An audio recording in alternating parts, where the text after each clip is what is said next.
Alhamdulillah, fisik saya masih kuat. Ya, saya akan mati, tapi umur saya akan mati ketika pempitnah ini mati duluan. Dan orang-orang ini dalam waktu dekatnya menghina saya, memfitnah saya ini, mereka akan mati duluan sementara ini. Mereka akan mati duluan, mereka akan mati dalam waktu dekat. Amin ya Allah ya Rabbal Alamin. Mereka mati dulu, baru saya mati. Allahu Akbar.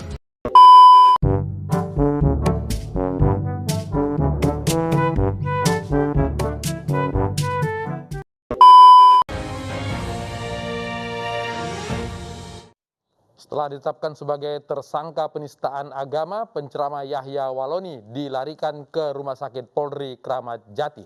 Sampai malam ini belum diketahui kondisi terkini dari tersangka penodaan agama tersebut.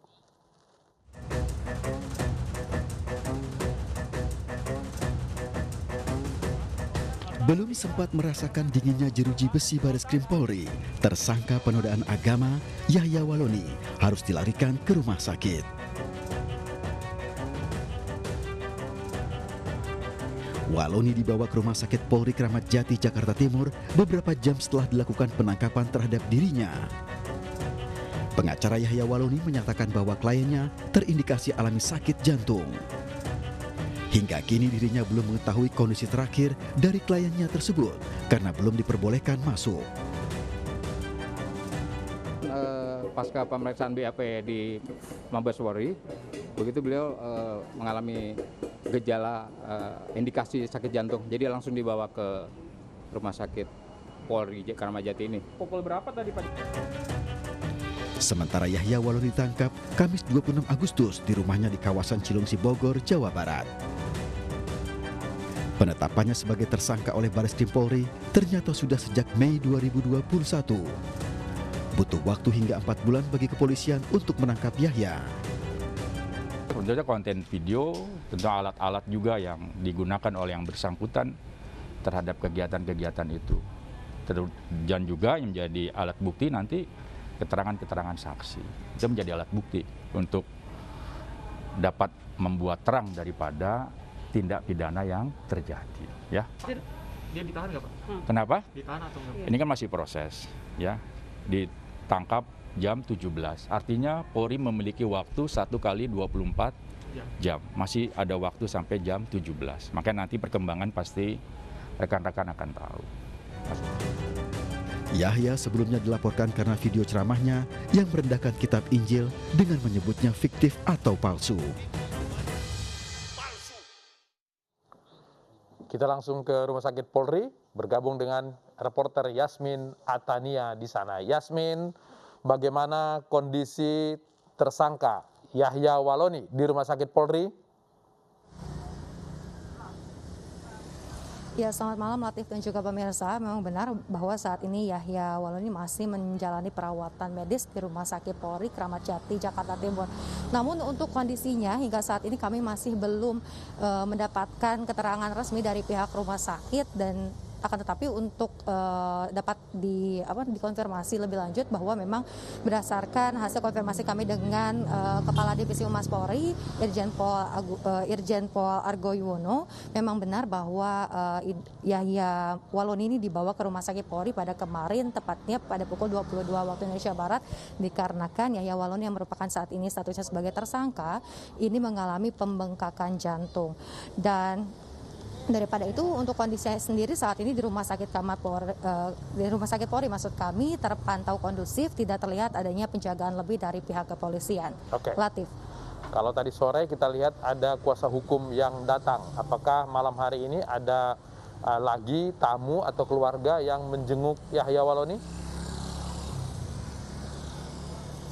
Ya Latif, berdasarkan pemantauan kami memang untuk saat ini tidak ada kuasa hukum ataupun keluarga yang datang ke Rumah Sakit Polri ini. Akan tetapi dapat kami informasikan untuk terkait kelanjutan kasusnya ini, saat ini kami masih menunggu keterangan resmi dari pihak kepolisian. Akan tetapi berdasarkan hasil konferensi pers yang digelar tadi pagi sekitar pukul 9 waktu Indonesia Barat di Mabes Polri, pihak kepolisian mengungkapkan bahwa saat ini Yahya Waloni sudah berstatus sebagai tersangka, namun masih dalam proses pemeriksaan lebih lanjut terkait terkait kasus dugaan ujaran kebencian melalui yang dilakukannya dengan SARA dan juga terkait penodaan agama. Latif. Oke, terkait dengan kondisi kesehatan ketika dibawa tadi malam dari Bareskrim Mabes Polri, ada yang bisa dikonfirmasi seperti apa kondisinya? Ya, Latif dan juga pemirsa, memang hingga saat ini terkait hal tersebut masih belum dikonfirmasi oleh pihak kepolisian, dan kami pun para awak media masih menunggu konfirmasi lebih lanjut terkait hal tersebut. Namun dapat dipastikan bahwa Yahya Waloni ini datang ke rumah sakit RS Polri ini dikarenakan mengalami pembengkakan jantung. Oke, baik. Terima kasih Yasmin Atania melaporkan langsung dari Rumah Sakit Polri Kramat Jati. 2 hari setelah penangkapan Muhammad KC, Yahya Waloni yang sudah lebih dulu menjadi tersangka ujaran kebencian ditangkap setelah 4 bulan menjadi tersangka. Yahya dan KC terjerat pasal berlapis Undang-Undang ITE dan penistaan agama. Pak Ustadz, dikit Pak. Gimana Pak? Ditangkap Pak? Pak Ustadz. Tersangka kasus penistaan agama Muhammad Yahya Waloni ditangkap tim Direktorat Tindak Pidana Cyber Bareskrim Polri di kediamannya di Cilengsi, Jawa Barat. Pada April lalu, Yahya Waloni dilaporkan oleh komunitas masyarakat cinta pluralisme ke Bareskrim Polri. Dalam laporan tersebut, Yahya diketahui menyampaikan ceramah yang dinilai merendahkan kitab Injil dengan menyebutnya kitab fiktif. Nggak ada kelas, sudah nggak ada kelas. Makanya kami sampai ke Islam karena cerdas, smart. Nggak ada kelas lagi. Orang kalau sudah pintar pasti ke Islam. Pasti ke Islam, yakin saya. Sejak penangkapan YouTuber Muhammad KC, muncul seruan agar Yahya Waloni juga ditangkap. Penetapan sebagai tersangka oleh Bareskrim Polri ternyata sudah sejak Mei 2021. Butuh waktu hingga 4 bulan bagi kepolisian untuk menangkap Yahya Waloni. Ini kan masih proses, ya. Ditangkap jam 17. Artinya Polri memiliki waktu 1 kali 24 jam. Masih ada waktu sampai jam 17. Yahya Waloni dijerat dengan pasal berlapis, yaitu Undang-Undang ITE terkait ujaran kebencian dan KUHP dengan pasal penodaan agama dengan ancaman hukuman 6 tahun penjara. Dasarnya adalah pasal 156 KUHP, 56A KUHP.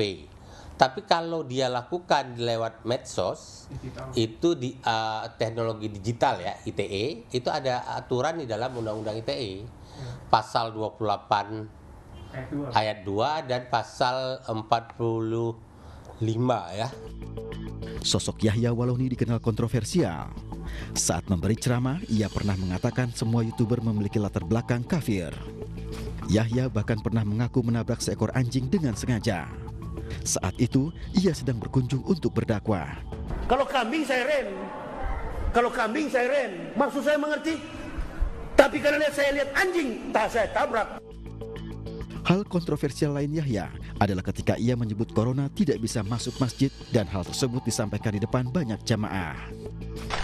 Virus corona kalau dia datang, dia incar yang munafik. Coba perhatikan, sebelum datang virus corona, Indonesia itu dikejutkan dengan munculnya ular-ular berbisa. Pada 2018 lalu, Yahya Waloni pernah tersandung masalah serupa.